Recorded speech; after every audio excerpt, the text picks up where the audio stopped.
एक वक्त के बाद ना दिमाग बहुत सारी चीज़ों को रिजेक्ट कर देता है। चाहे आपके घर पे एसी है, कूलर है, पंखा है। एक टाइम आने के बाद में ना, एक टाइम लाइन के बाद ना ये सब चीज़ें बेकार लगने लगती हैं। बात को थोड़ा सा प्रैक्टिकली समझने का प्रयास कीजिए।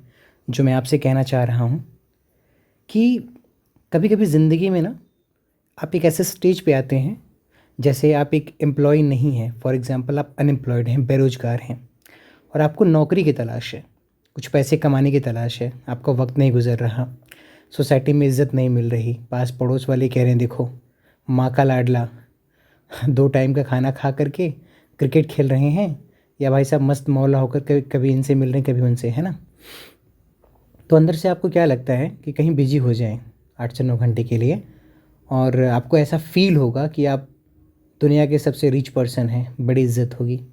फिर आप एक नौकरी पकड़ लेते हैं, नौकरी का ऑफ़र लेटर आता है तो ऐसा आपको फ़ील होता है कि ऑफ़र लेटर नहीं, बल्कि कोई आपको गोल्ड, कोई सोना दे रहा हो, है ना।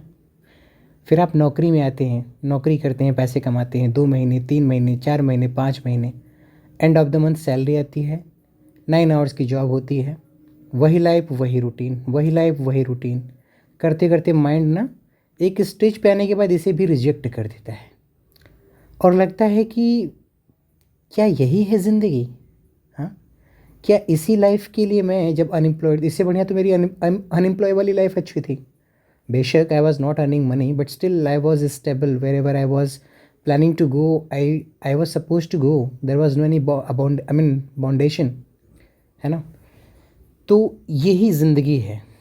ज़िंदगी का सार बस इतना है, जो आपके पास नहीं है उसे पाने के लिए आप भटक रहे हैं, और जो उसे पा लिया है वो उसकी कदर नहीं कर रहा है, वो कुछ कुछ और पाने की लालसे में है, तमन्ना में है, ख्वाहिश में है, आरज़ू में है, डिज़ायर में है कह लीजिए। तो इसलिए कोई भी इस दुनिया में खुश नहीं है यार, कोई भी नहीं खुश है।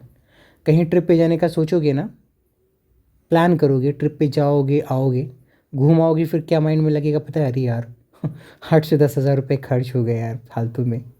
लेकिन जाने के पहले क्या लगता है कि अरे यार ट्रिप करके मज़ा आएगा, बहुत मज़ा आएगा। तो ज़िंदगी यही तो है, इसी को लाइफ कहते हैं ना। जो अनएम्प्लॉयड है उसको एम्प्लॉय बनने की तमन्ना है, और जो एम्प्लॉय है वो चाहता है कि भाई ये लाइफ से छुटकारा पाऊँ, लेकिन दोनों में से कोई खुश नहीं है। तो अब खुश हुआ कैसे जाए, हैप्पी हुआ कैसे जाए, right. How to be happy.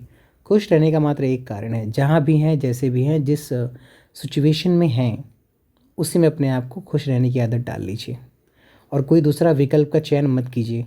नहीं तो ज़िंदगी भर रेलगाड़ी की तरह एक प्लेटफॉर्म से दूसरे प्लेटफॉर्म, एक स्टेशन से दूसरे स्टेशन पे ज़िंदगी भर भटकते रह जाएंगे, लेकिन आपको real piece, real happiness, real खुशी नहीं मिलेगी। मिलेगी तो बस भटकाव, मिलेगा तो बस यात्रा, इसके अलावा कुछ नहीं। जहाँ भी हैं, जिस हाल में, जिस कंडीशन में है, accept, try to adopt that environment, और खुश होना सीखिए। Thank you so much. Stay blessed, stay happy.